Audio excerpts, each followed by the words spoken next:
Welcome to the BPM Summit Europe. Today I'm speaking with Mateusz Sadaj from ING Bank, who will be hosting an Innovate BPM Cafe Roundtable on how organizations can innovate in process management while balancing limitations and delivering measurable value. So, hello. Hello, Um, Michelle. Nice to see you today.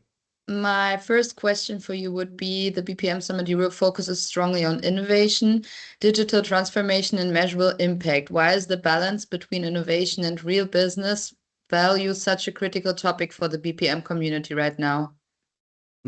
Yeah, it's a very good question, actually. And from my perspective, innovation matters because companies today don't have the luxury to try things that don't move the needle. That's why BPM community is shifting from innovation just for the sake of innovation to innovation that actually solves the problems. Nowadays, innovation is cheap, experimentation is cheap, prototyping is cheap, but the actual implementation and scaling, this is very expensive and usually very complex. So we should keep the balance between innovation and real implementation in our hands. Thank you. And in your session, you addresses how to innovate in process management despite limitations such as data security requirements or resource constraints. From your perspective, how can organizations turn these limitations into structured innovation rather than barriers? Yes. Constraints like strict data rules or limited resources often feel frustrating. I can know that by heart, but they can actually guide us through smarter solutions. If you treat those limitations as design rules, for example, data never leaves the secure environment or process changes must fit into existing roles, they force creativity in a focused, realistic direction. So teams can run small, incremental, safe tests inside these rules to learn what works and what doesn't bring additional risk. Over time, those rules and experiments form a library of proven patterns. So future projects start faster with fewer distractions at the very beginning. Okay, and a key theme at this year's summit is AI in BPM. How does the rise of AI change the way organizations define and measure process efficiency? Yeah, in BPM, we see that shift for many years from now on because we already experimented a lot with process mining, for example. So AI helps us to look at the process in real time, not just through dashboard or end month summary. Instead of only measuring speed and cost, we can actually see the patterns like bottlenecks, errors, or risk before they happen, actually. So it makes efficiency more about preventing issues, not just fixing them afterwards. So this is like a big change, but we know that change for a couple of years. Okay, and many BPM leaders struggle to integrate emerging IA technologies into traditional ROI and investment calculations. So, how should organizations rethink their financial evaluation model when it comes to AI-driven process transformation? Yeah, the ROI and calculating the impact is probably one of my favorite topics around AI and AI adoption because traditional ROI works for stable projects. But AI isn't like installing new tool. It becomes more visible and more valuable as the organization learns to use it. So instead of betting everything on one big business case, companies can look like early indicators. Fewer mistakes, faster handling time, more cases solved automatically. So these small improvements grow into bigger ones.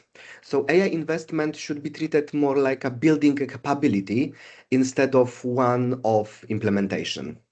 So basically, the value grows over time, not like in traditional ROI with one cutoff.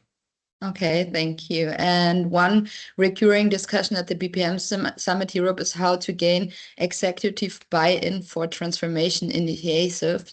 What arguments or approaches are most effective when convening leadership to invest and innovate process management and automation? Mm, with my experience, and I have quite vast experience with senior leadership, leaders respond best when they see the clear, concrete value, ideally backed by some good examples with simple numbers. So it helps to show a fast, low risk pilot that proves the idea instead of asking for big upfront funding. And also, one of my practice that I will show during the event is explaining what's the risk of not having the solution. Because when leaders see both the opportunity of having something and the risk of not having something, they are far more willing to invest. Okay. Technological innovation alone is rarely enough. How important is it to is cultural and organizational readiness when implementing new BPM approaches, and how can companies actively foster this alignment? Yeah, this is good question because and also the simple answer is it's crucial. And I'm psychologist by education and by experience as well. Over although I work with quite hard implementation in organization, because even the best technology doesn't help if people don't adopt it. That's why readiness, clear roles, training, and supportive culture matters as just as the tools itself. So companies can start small, short learning sessions, easy to follow up guides or champions that can help implementation.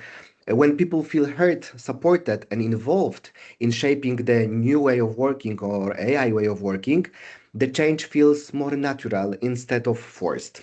So culture becomes the engine that keeps improvements alive, actually. Okay, thank you. And you have a BPM, innovative BPM cafe at our summit. So, what kind of practical insights or peer exchange are you hoping participants will take away from this interactive format?